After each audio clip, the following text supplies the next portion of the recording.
Alhamdulillah, salatu wassalamu ala rasulillah, la hawla wa la quwwata illa billah. Ada pertanyaan? Bagaimana kalau pergi kemah 2-3 malam, apakah ini dibolehkan? Boleh kan? Niatnya bukan ibadah kan? Niatnya bukan ibadah. Kalau kesono niat utamanya adalah qiyamul lail berjamaah, ya nggak boleh. Bid'ah. Dulu kan suka ada ya, mungkin sekarang masih ada. Jadi beberapa orang-orang tertentu ya diajak untuk nginap di satu tempat di puncak misalnya. Tujuan utamanya qiyamul lail berjamaah. Jelas ini haram. Kecuali tujuannya ya seneng-seneng kan halal. Baiklah. Atau mungkin ada rapat apa gitu. Terus jam 3:30-4 ada yang bangun, sholat qiyamul lail di situ. Ada yang ngikutin 1-2, boleh. Tapi direncanakan salah satu agenda kita adalah qiyamul lail berjamaah, tidak boleh. Tidak boleh.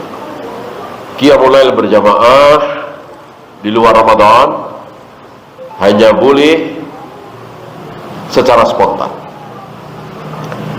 Apa yang dilakukan oleh Hudzaifah di belakang Nabi, termasuk Ibnu Abbas juga, itu secara spontan, bukan direncanakan. Besok kita berjamaah qiyamul lail. Dan juga ada di Jakarta ini di beberapa tempat, apa itu, mabit ya. Sengaja itu diumumkan imamnya fulan, masjidnya di sini, qiyamul lailnya jam sekian, sebelum itu ada ceramah muhasabah. Sekarang jelas ini bid'ah. Kullu bid'atin dalalah, kullu dalalatin finnar. Kecuali tadi seperti yang dilakukan oleh Hudzaifah di belakang Nabi, Ibnu Abbas di belakang Nabi.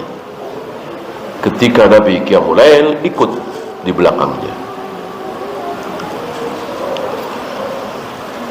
Apa saja yang termasuk harta waris? Apa saja yang termasuk harta waris? Ya semua harta. Ya tanah, ya mobil, ya perusahaan, ya rumah, ya uang, ya sendok, ya garpu, ya piring, ya ulekan. Nah, cuman yang itu kan orang malas ya. Kalau nggak malas ya bagian dari waris. Ya. Nah, itu kan nggak seberapa. Jadi karena memang orang malas mengambilnya, itu karena harganya nggak seberapa. Bukan berarti itu bukan harta waris, termasuk. Cuman karena banyak yang mengikhlaskan, ya sudah, ikhlas siapa yang mau.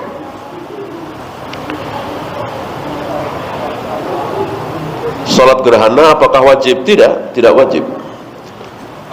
Tidak ada salat wajib kecuali salat lima waktu. Ini yang hak, yang rajih, yang tepat. Walaupun ada yang berpendapat masih ada, bahkan nggak tanggung-tanggung, murid-murid Syalbani ya, berpendapat sepertinya termasuk Syalbani, salat Id wajib. Mereka berdalil yang wanita-wanita yang dipingit saja disuruh keluar, maka beliau mewajibkan. Bolehkah puasa Daud niatnya supaya langsing? Niat utamanya itu ya tertolak ya. Kalau hikmahnya, iya, puasa Daud jelas syariatnya, jelas sunnahnya. Dengan puasa jadi langsing, alhamdulillah, gitu ya. Tapi kalau niatnya itu Kalau niatnya langsing mungkin betul-betul niatnya langsing ya, nggak usah hari bukanya ya. Jam 5 buka, langsing-langsing juga, beda cuma sejam, setengah jam atau setengah 6, kan nggak berani kan, pasti dia mengikuti aturan. Nah, berarti menunjukkan bahwa bukan tujuan utama. Insya Allah tujuan utamanya pahala, hanya dia ngincer hikmahnya, boleh-boleh saja itu. Sahur nggak usah sebelum subuh, sahur habis subuh insya Allah langsing-langsing juga ya kan, orang cuma beda sejam. Kalau memang tujuannya langsing, habis sholat subuh sahur ya, mungkin kurma atau apa, susu gitu, biar nggak lapar-lapar amat nanti siangnya. Nggak berani kan? Nah, berarti menunjukkan bahwa dia mengincar pahala di situ. Kalau tujuannya cuman langsing, ya insya Allah nggak akan puasa, cuman ngatur makannya. Dan ketika puasa daun kan belum tentu langsing juga, ya kan? Kalau pindah makan doang, ya kan? Terus maghrib makan, habis isya makan, tengah malam makan lagi, ya nggak langsing juga, walaupun besoknya puasa lagi. Bagaimana hukum kotak amal berjalan di hari Jumat? Jangan ya, jangan. Apalagi khatib sudah berkhutbah.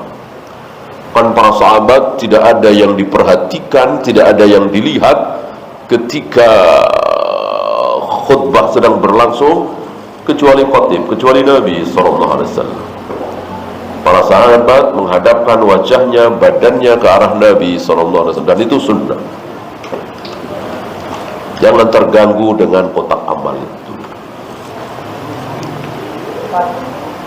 Kalau yang siapa jemaat yang para masyarakat duduk di depan pintu, mencatat yang hadir ya. Iya, sahih. Ketika sudah ngaji, mereka kan untuk catatannya. Iya. Jika ada yang terlambat, sudah ditutup, tetap dapat pahala kan? Iya. Dari hadis tersebut kan diketahui oleh Rasul dan para sahabat.